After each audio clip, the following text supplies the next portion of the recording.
Assalamualaikum warahmatullahi wabarakatuh. Perkenalkan, nama saya Amanda Putri Sitompul dengan NIM 2314040086. Mata kuliah rancangan pembelajaran matematika dan dosen pengampu Ibu Nita Putri Utami MPD. Di sini saya akan menjelaskan.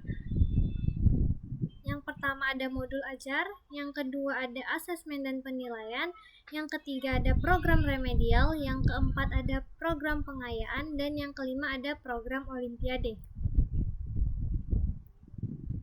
Yang pertama yaitu modul ajar. Modul merupakan bahan ajar cetak yang dirancang agar peserta didik dapat belajar secara mandiri. Di dalamnya terdapat petunjuk belajar, tujuan, serta aktivitas yang memungkinkan siswa mempelajari materi tanpa kehadiran guru secara langsung.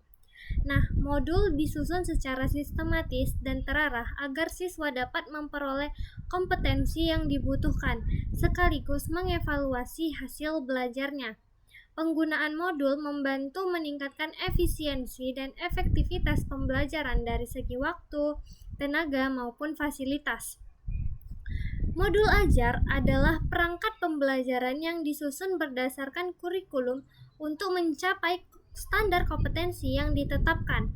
Modul ini berfungsi mendukung guru dalam merancang pembelajaran sehingga pengajaran menjadi lebih efektif, efisien, dan tetap sesuai indikator pencapaian. Penyusunannya menuntut kemampuan guru untuk berinovasi dan mengembangkan kompetensi pedagogiknya. Modul ajar biasanya disusun berdasarkan silabus dan digunakan untuk beberapa pertemuan pembelajaran. Nah, selanjutnya yaitu tujuan modul ajar. Membantu guru melaksanakan pembelajaran yang terstruktur, sistematis, dan mudah ditetapkan. Terus menyediakan panduan lengkap bagi guru tentang alur materi, metode, dan asesmen. Memudahkan peserta didik belajar secara mandiri dengan langkah-langkah yang jelas. Selanjutnya, menjamin ketercapaian pembelajaran dan tujuan pembelajaran sesuai kurikulum merdeka. Mengakomodasikan diferensiasi pembelajaran berdasarkan kebutuhan, minat, dan profil peserta didik.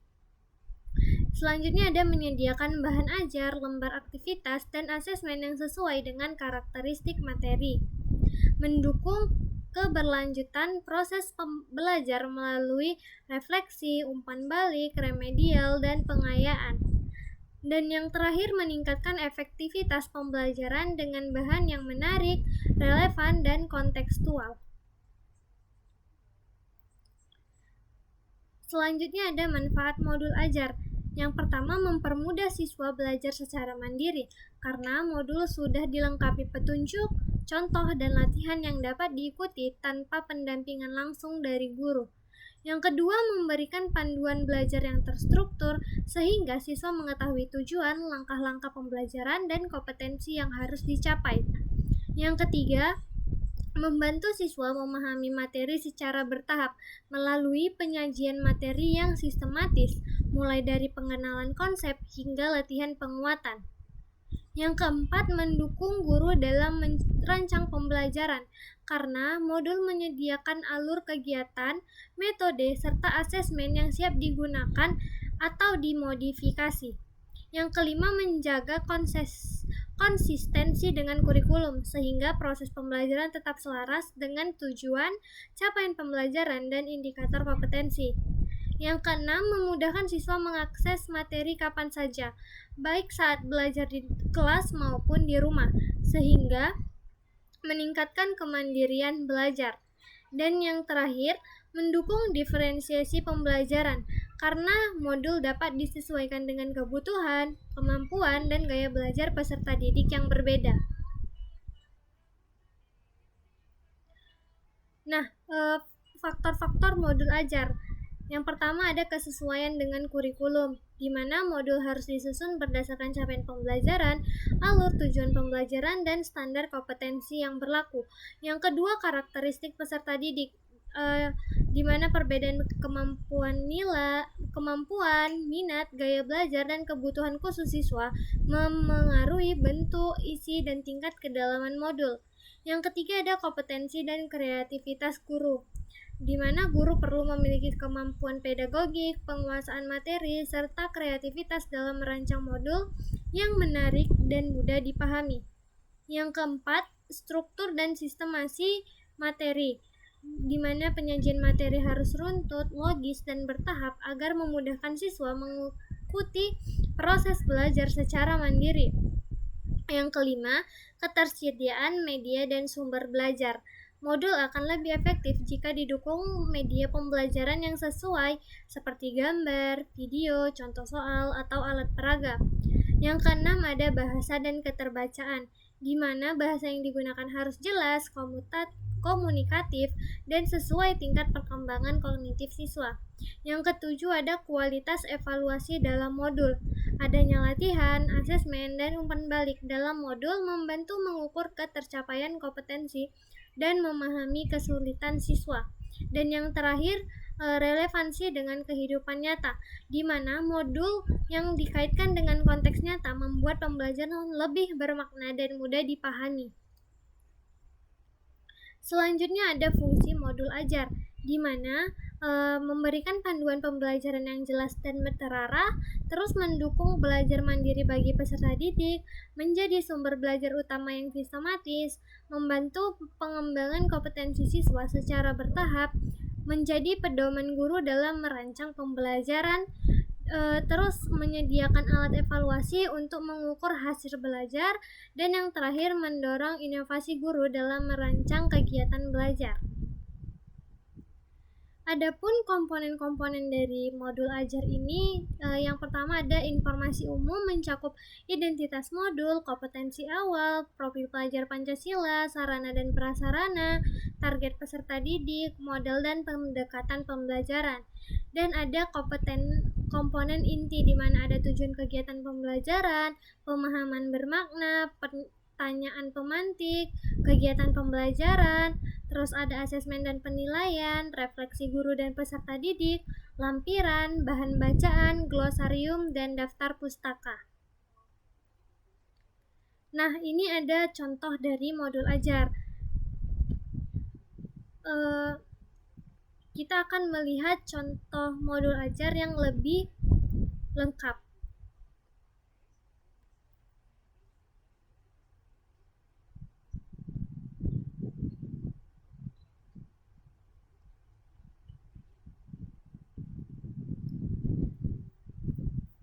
Nah, ini adalah contoh modul ajar yang lengkap. Dari identitas modul tadi mencakup bagian-bagiannya, terus yang komponen inti mencakup juga bagian-bagiannya sampai ada kegiatan intinya, terus ada asesmennya, ada refleksi guru dan peserta didik, ada lampirannya, dan sampai yang terakhir ada daftar pustakanya. Nah, selanjutnya itulah tadi materi modul ajar beserta contohnya. Selanjutnya kita akan memasuki pembahasan yang kedua, yaitu asesmen, di mana asesmen merupakan proses pengumpulan berbagai data yang memberikan gambaran mengenai perkembangan belajar siswa. Istilah asesmen berasal dari kata asider yang berarti duduk di samping, yang menggambarkan bahwa guru perlu mengenal perkembangan setiap individu secara dekat. Dalam asesmen, guru tidak hanya menilai, tetapi juga mengamati proses kemajuan belajar siswa sehingga dapat memberikan bantuan secara individual ketika siswa mengalami kesulitan. Nah, asesmen juga merupakan penerapan berbagai cara dan penggunaan beragam alat penilaian untuk memperoleh informasi tentang sejauh mana hasil belajar atau ketercapaian siswa. Melalui proses ini, guru dapat memahami perkembangan siswa secara menyeluruh dan menyesuaikan strategi pembelajaran agar lebih efektif.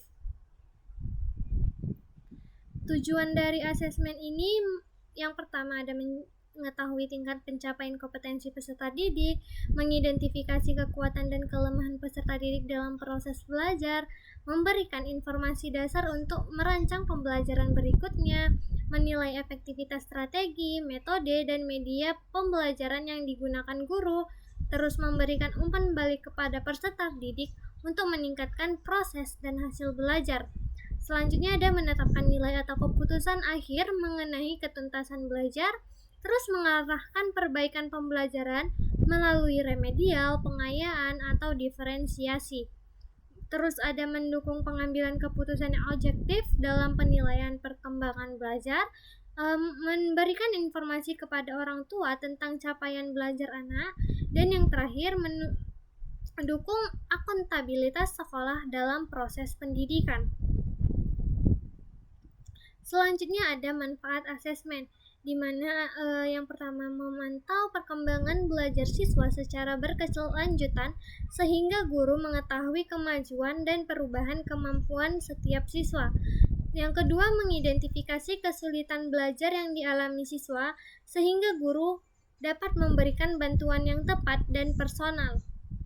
Yang ketiga, memberikan umpan balik yang konstruktif kepada siswa agar mereka mengetahui bagian yang sudah baik dan yang perlu diperbaiki. Yang keempat, membantu guru menyesuaikan strategi pembelajaran seperti metode, media, atau pendekatan yang lebih cocok dengan kebutuhan siswa. Yang kelima, mendiagnosis kemampuan awal siswa sehingga guru dapat merancang pembelajaran yang sesuai dengan tingkat kesiapan peserta didik. Yang keenam, mendukung perencanaan tindak lanjut seperti remedial, pengayaan, atau pendampingan tambahan. Dan yang terakhir, kedelapan, menilai proses belajar, tidak hanya hasil akhirnya, sehingga perkembangan siswa dapat terlihat lebih komprehensif. Adapun faktor-faktor dari asesmen, di mana yang pertama tujuan dan jenis asesmen, kedua karakteristik peserta didik, ketiga kompetensi guru dalam melakukan asesmen, keempat kualitas instrumen asesmen, kelima teknik pengumpulan data, keenam kondisi pelaksanaan asesmen, ketujuh ketersediaan waktu dan fasilitas, dan kedelapan proses analisis dan tindak lanjut hasil asesmen. Fungsi asesmen yaitu memantau perkembangan belajar siswa secara berkelanjutan, mengidentifikasi kesulitan belajar dan kebutuhan individu siswa, memberikan umpan balik yang membantu siswa memperbaiki proses belajarnya, membantu guru menyesuaikan strategi pembelajaran agar lebih efektif, mendiagnosis kemampuan awal sebelum memulai pembelajaran, mendukung pengambilan keputusan belajar seperti remedial atau pengayaan, dan menilai proses belajar bukan hanya hasil akhir. Nah, adapun komponen-komponen dari asesmen, yang pertama tujuan asesmen, kedua indikator pencapaian, ada instrumen asesmen di mana ada tes, observasi, penugasan, portofolio, dan sebagainya. Terus ada teknik asesmen, terus ada proses pengumpulan data, kriteria atau acuan penilaian, analisis dan interpretasi hasil tindak lanjut seperti remedial ataupun pengayaan. Nah, ini adalah contoh asesmen. Untuk asesmen lengkapnya nanti ditampilkan setelah materi penilaian. Selanjutnya penilaian. Penilaian merupakan proses yang didasarkan pada fakta untuk menggambarkan karakteristik seseorang atau sesuatu. Penilaian dipahami sebagai kegiatan menggunakan berbagai cara dan alat untuk memperoleh informasi tentang hasil belajar atau ketercapaian kompetensi siswa. Selain itu, penilaian juga dipandang sebagai proses membandingkan hasil pengukuran dengan acuan tertentu sehingga menghasilkan informasi yang bersifat kualitatif. Nah, proses penilaian ini mencakup pengumpulan bukti mengenai pencapaian belajar peserta didik dan tidak hanya menilai karakteristik siswa, tetapi juga mencakup metode mengajar, kurikulum, fasilitas, dan administrasi sekolah. Instrumen penilaian dapat berupa metode formal maupun informal seperti tes tertulis, tes lisan, lembar observasi, pedoman wawancara, tugas terstruktur atau tidak terstruktur, portofolio, serta unjuk kerja. Tujuan dari penilaian ini menentukan tingkat penguasaan peserta didik terhadap kompetensi yang dipelajari, terus memberikan dasar penetapan nilai hasil belajar secara objektif. Selanjutnya menggambarkan perkembangan kemampuan kognitif, afektif, dan psikomotor peserta didik, menjadi acuan untuk menentukan ketuntasan belajar dan pengambilan keputusan lanjutan remedial atau pengayaan, terus menyediakan informasi akurat bagi guru untuk memperbaiki strategi dan metode pembelajaran. Selanjutnya memberikan umpan balik kepada peserta didik tentang kekuatan dan kelemahan belajar mereka, terus memberikan laporan perkembangan belajar kepada orang tua dan pihak sekolah, dan yang terakhir menjamin adanya proses evaluasi yang adil, transparan, dan akuntabel dalam pendidikan. Manfaat penilaian, yang pertama mengukur hasil belajar siswa secara objektif berdasarkan standar atau acuan tertentu, menentukan tingkat pencapaian kompetensi, apakah siswa itu sudah mencapai tujuan pembelajaran ataupun belum. Nah, memberikan data kuantitatif dan kualitatif yang dapat digunakan untuk menentukan nilai akhir siswa, menjadi dasar pelaporan hasil belajar kepada siswa, orang tua, dan pihak sekolah. Terus membantu guru mengevaluasi efektivitas pembelajaran seperti termasuk metode dan materi yang digunakan, dan menjadi dasar pengambilan keputusan akademik seperti kelulusan, kenaikan kelas, ataupun penentuan program belajar tambahan. Dan yang terakhir, membandingkan hasil belajar dengan kriteria sehingga guru dapat mengidentifikasi tingkat ketuntasan belajar. Selanjutnya ada faktor-faktor penilaian. Yang pertama ada tujuan penilaian, kedua standar atau kriteria penilaian, yang ketiga ada validasi dan reliabilitas instrumen, yang keempat ada ketetapan bentuk dan teknik penilaian, yang kelima ada objektivitas guru dalam memberi skor, yang keenam kondisi dan situasi pelaksanaan tes, yang ketujuh proses pengelolaan dan interpretasi nilai, dan yang kedelapan sistem pelaporan hasil penilaian. Fungsi penilaian mengukur hasil belajar siswa berdasarkan standar atau acuan tertentu, meningkatkan tingkat pencapaian kompetensi setelah pembelajaran, memberikan informasi kuantitatif atau kualitatif tentang hasil belajar, menentukan nilai atau skor sebagai bentuk pertanggungjawaban akademik, menjadi dasar pelaporan hasil belajar kepada orang tua dan sekolah, membandingkan hasil belajar dengan kriteria atau tujuan pembelajaran, serta menilai efektivitas pembelajaran, termasuk metode, materi, dan pelaksanaan.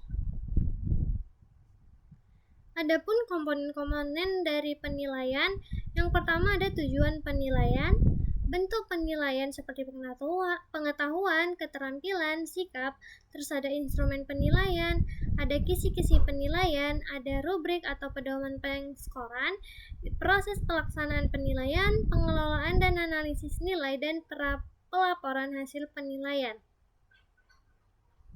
Adapun contoh dari penilaian yaitu sebagai berikut ini. Nah, ini adalah sebagian penilaian. Selanjutnya kita akan melihat penilaian secara lengkap. Nah, ini adalah contoh asesmen dan penilaian. Dimulai dari asesmen, ada asesmen diagnosis kognitif, ada non-kognitif, ada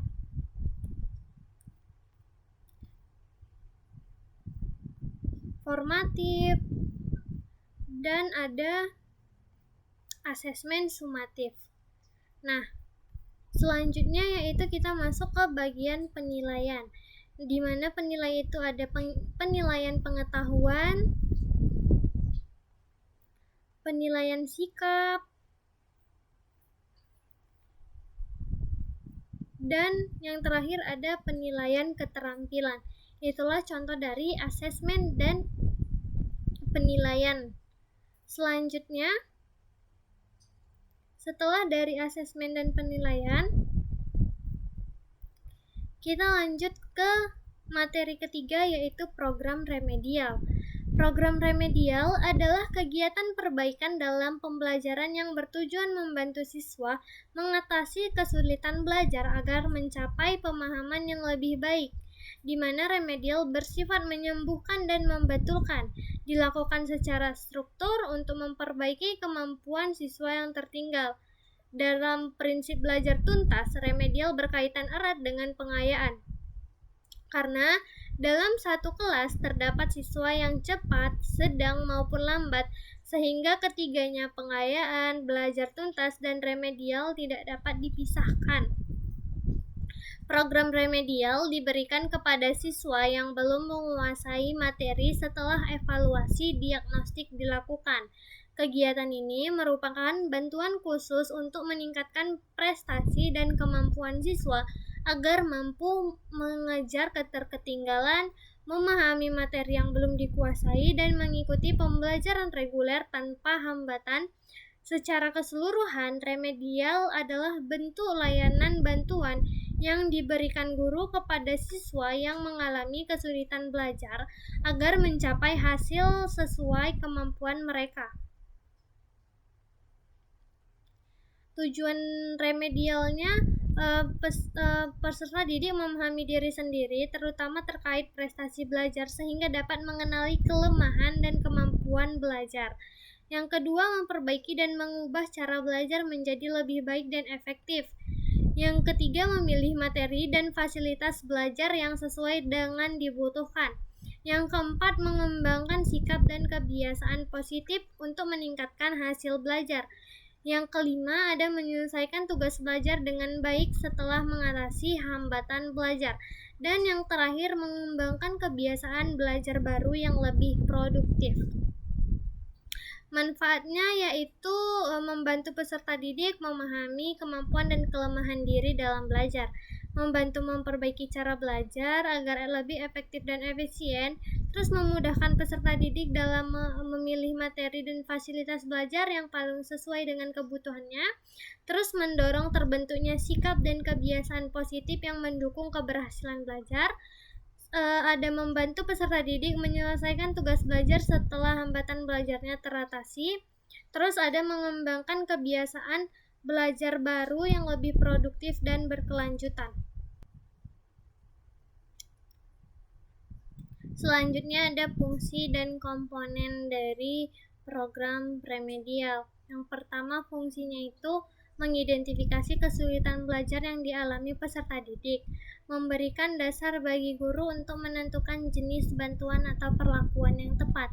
Yang ketiga, ada memfasilitasi perbaikan proses belajar agar sesuai dengan kebutuhan individu. Terus ada mengembalikan peserta didik pada jalur pencapaian kompetensi yang diharapkan, menjadi acuan dalam merencanakan tindak lanjut seperti remedial atau pengayaan, membantu meningkatkan efektivitas pembelajaran secara keseluruhan. Nah, itulah fungsinya. Kalau komponennya itu yang pertama ada identifikasi kesulitan belajar, diagnosis kesulitan belajar, perencanaan tindakan remedial, pelaksanaan pembelajaran remedial, dan penilaian ulang atau post-test, dan yang terakhir ada tindak lanjut. Adapun ini adalah contoh dari program remedial itu. Kita akan melihat secara lebih detail mengenai contoh dari program remedial. Nah, di sini kita buat kisi-kisi tes asesmen atau tes sebelumnya sebelum remedial.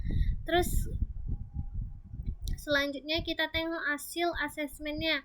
Nah, di sini ada yang 3 orang yang tidak tuntas, berarti dia akan melakukan remedial. Selanjutnya kita susun program remedialnya dengan keterangan sebagai berikut ini. Ada bentuk pelaksanaan remedial, terus teknik pelaksanaannya, nah, dan ada soal remedial,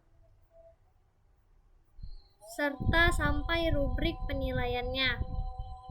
Nah, Selanjutnya, itulah dari contoh dari program remedial.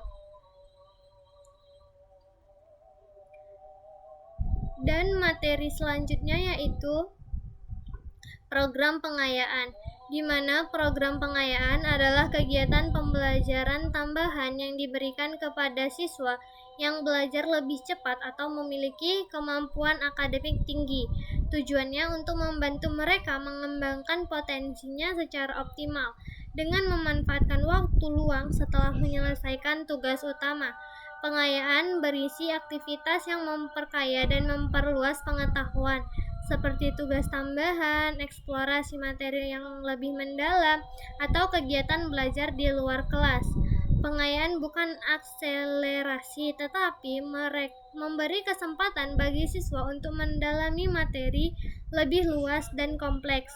Kegiatan ini dapat berupa penugasan lanjutan, studi lapangan, atau kegiatan khusus yang menantang kemampuan mereka.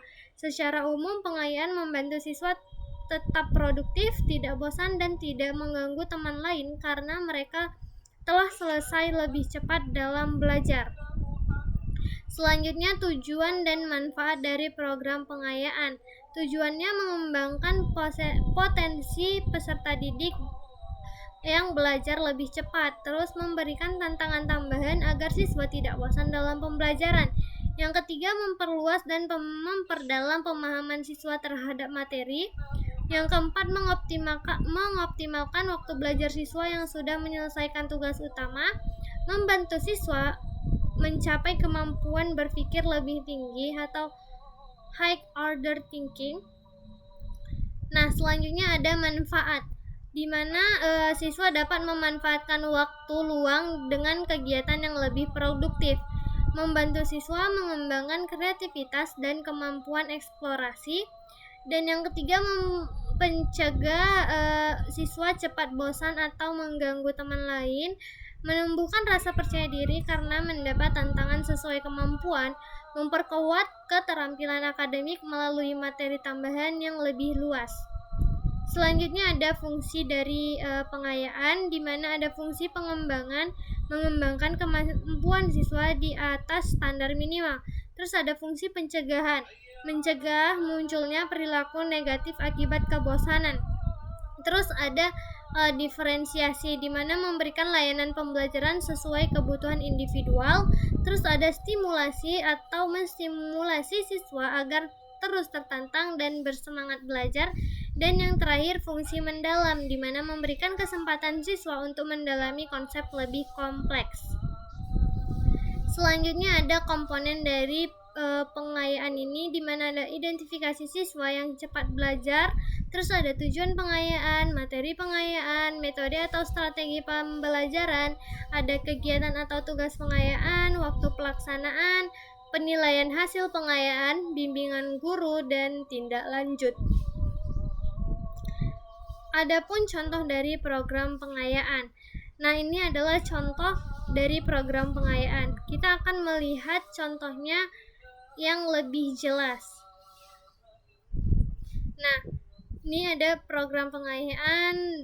Di sini kita lihat ada dari hasil tesnya, ada 2 orang yang ikut pengayaan. Nah, ada pelaksanaan program pengayaannya, terus ada soal pengayaan, dan ada kunci jawaban soal pengayaan tersebut. Itulah contoh dari program pengayaan. Sekarang, setelah dari program pengayaan, kita akan masuk ke program Olimpiade.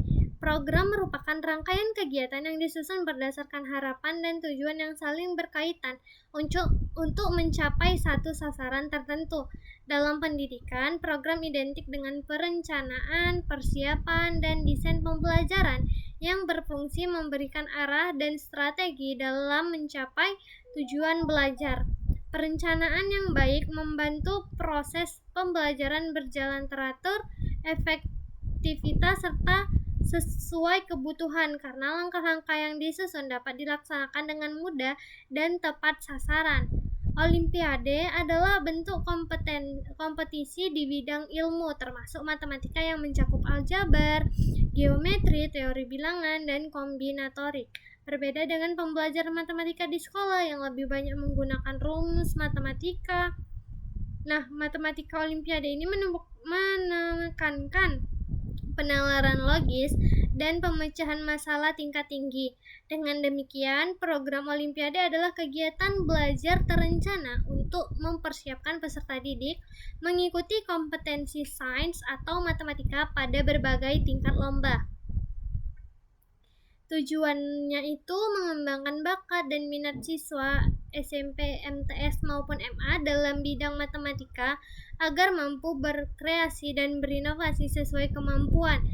Terus memotivasi siswa untuk meningkatkan kemampuan intelektual, emosional, spiritual secara sehat sehingga dapat mendorong kemampuan berpikir nalar, menciptakan suasana kompetitif yang positif dan sehat di antara siswa. Terus meningkatkan wawasan, kreativitas, kemampuan berpikir, serta menanamkan sikap disiplin dan kerja keras dalam penguasaan ilmu pengetahuan dan teknologi. Dan yang terakhir ada meningkatkan kecerdasan bangsa dan menumbuhkan kesadaran ilmiah untuk mempersiapkan generasi muda menghadapi masa depan. Nah, manfaat dari program Olimpiade ini meningkatkan kemampuan siswa dalam pemecahan masalah, terus mengembangkan institusi matematika yang berguna dalam kehidupan sehari-hari, menumbuhkan rasa cinta dan ketertarikan terhadap matematika, terus memperkenalkan ide-ide penting dalam matematika sejak dini, terus ada membentuk semangat pantang menyerah, memberikan kesempatan bagi siswa untuk memperoleh teman dari berbagai kota maupun negara, membuka peluang bagi siswa untuk mendapatkan beasiswa dari sekolah maupun perguruan tinggi berkualitas. Fungsi dari program Olimpiade ini yaitu mengembangkan kemampuan berpikir tingkat tinggi siswa, terus menjadi sarana pembinaan bakat dan minat matematika, ada mendorong kreativitas, inovasi, dan pemecahan masalah kompleks, membentuk karakter kompetitif yang sehat dan sportif, menyiapkan siswa menghadapi kompetensi matematika pada berbagai jenjang, menjadi alat seleksi siswa berprestasi di bidang matematika, mendukung pencapaian mutu pendidikan melalui peningkatan prestasi akademik. Selanjutnya ada komponen-komponen dalam program Olimpiade, di mana ada identifikasi dan seleksi siswa berbakat matematika, tujuan program yang jelas, materi pembinaan berbasis Olimpiade seperti aljabar, geometri, kombinatorik, dan teori bilangan. Terus ada strategi pembelajaran khusus di mana ada pelatihan intensif, diskusi soal, dan simulasi Olimpiade. Pembimbing atau pelatih kompeten di bidang Olimpiade matematika, media dan sumber belajar seperti modul OSN, bank soal, buku referensi. Terus ada jadwal pelaksanaan pembinaan yang terstruktur. Ada evaluasi berkala dan tryout Olimpiade. Serta yang terakhir ada tindak lanjut hasil pembinaan di mana ada penguatan materi dan pembinaan lanjutan. Adapun contoh dari program Olimpiade sebagai berikut ini. Ini adalah contoh dari program Olimpiade. Kita akan melihat secara detail dari program Olimpiade ini. Nah, ini adalah contoh dari program Olimpiade mencakup elemen, materi pokok, indikator, contoh soal, kunci jawaban, waktu, metode sumber belajar, dan narasumber. Dan ini di sini kita melakukan pertemuan selama 10 kali pertemuan. Nah, ini dia soal-soalnya, terus kuncinya, terus ada indikatornya serta elemennya. Dan ini dia pertemuan terakhir dari program Olimpiade. Oke, itulah tadi contoh dari program Olimpiade. Oke, itu saja penjelasan dari saya mengenai modul ajar, asesmen penilaian, program remedial, program pengayaan, dan program Olimpiade. Mungkin jika ada kurangnya saya mohon maaf. Saya akhiri, wabillahi taufiq walhidayah. Wassalamualaikum warahmatullahi wabarakatuh.